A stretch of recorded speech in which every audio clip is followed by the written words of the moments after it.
Welcome back, chess lovers. Today we're diving into the solid London system, but with a twist. I'll show you a deadly trap hidden in this opening that can catch even experienced players off guard. Let's see how you can turn a quiet setup into a quick win. First of all, let's talk about what the London system is.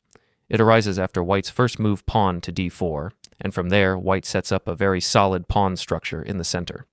This structure secures White against any early attacks from Black. The setup is also very straightforward because White plays the same moves against almost any response from Black. That is why many players like to choose this opening as White. You don't need to study too much theory, you just place your pieces in the same formation again and again.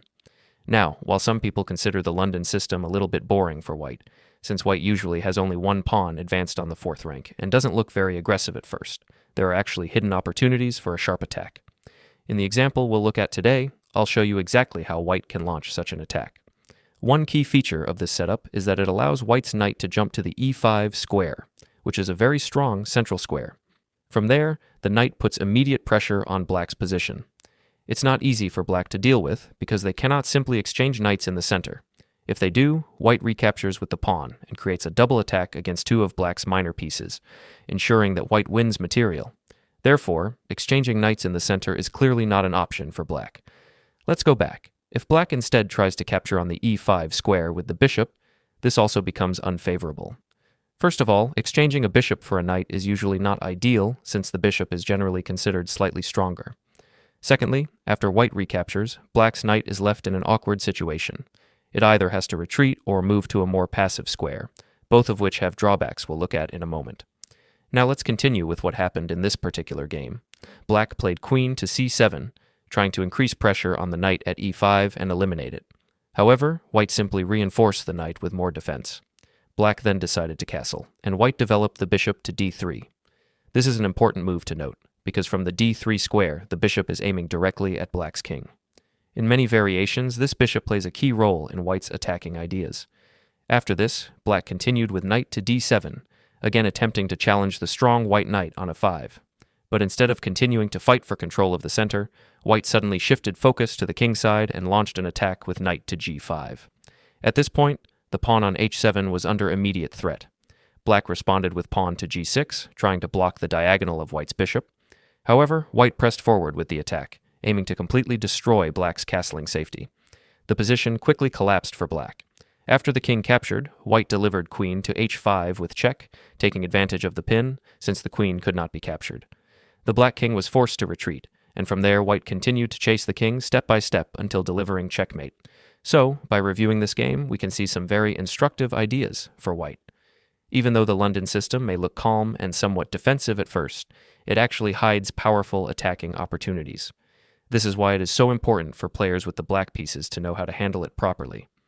The next game we are going to explore shows another fascinating trap, one of the most beautiful traps I have ever seen. It was played between Gata Kamsky as White and Sam Shankland as Black. Both players are extremely strong grandmasters and have been United States champions in different years. Let's first take a look at the position. White reached this setup through a slightly different move order, but it makes little difference since the London system relies on placing the same pieces into the same solid structure. In this position, Black suggested an exchange of bishops. Instead of accepting, White played the very clever move bishop to g3, essentially inviting Black to capture. The idea behind this is that if Black does take the bishop, White will immediately open up the h-file for the rook. Suddenly, the rook from its starting square becomes an active attacker, targeting Black's kingside and especially dangerous if Black castles short. Realizing the danger, Black wisely avoided capturing and instead castled. White then continued with knight to d2, while Black played queen to a7, a typical idea in this structure. The reasoning is clear. If Black can break through with pawn to e5, it would undermine White's center, completely eliminate the possibility of White placing a knight on e5, and also free the light-squared bishop. In such a case, Black would have an excellent position. That is why White immediately prevented this plan by blockading the e5 square with a knight. Once again, as we already saw in the earlier example, the e5 square is absolutely critical in many variations of the London system.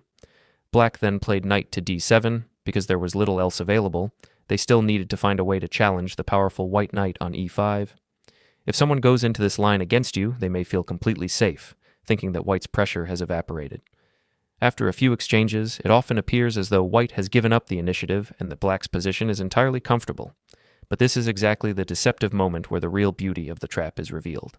At this point, white suddenly plays the stunning move bishop takes h7, sacrificing the bishop. This is a huge surprise for black. If black accepts the sacrifice with king takes h7, then white immediately follows up with queen to h5 check. The king is forced back to g8, and at first glance it may look like white's sacrifice made no sense, that the attack has fizzled out and white is simply down material. But here comes the brilliant continuation. Knight to e4. This move introduces a very unusual tactical motif. White is taking advantage of the pin along the 5th rank, which means the knight cannot be captured. More importantly, this move directly attacks the black queen. Black has no choice but to move the queen away. And now the real idea comes to light. The knight jumps to g5, and suddenly the plan is crystal clear. White is threatening a devastating checkmate with queen to h7. It is extremely difficult for black to prevent this. In the actual game, black tried rook to e8 in order to create some defensive resources. White calmly captured on f7, further exposing the black king. After king to h8, white continued with rook to d1, keeping pressure across the board. From there, the attack was unstoppable, and white went on to win the game convincingly.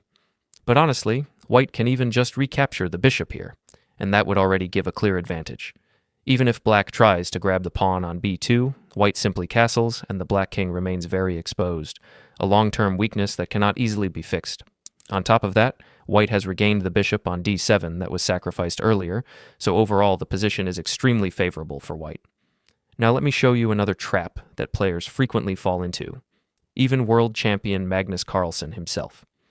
The opening moves for white look very similar to the previous examples. However, in this position, instead of playing the expected move pawn to c3, white has the option of developing the knight to c3.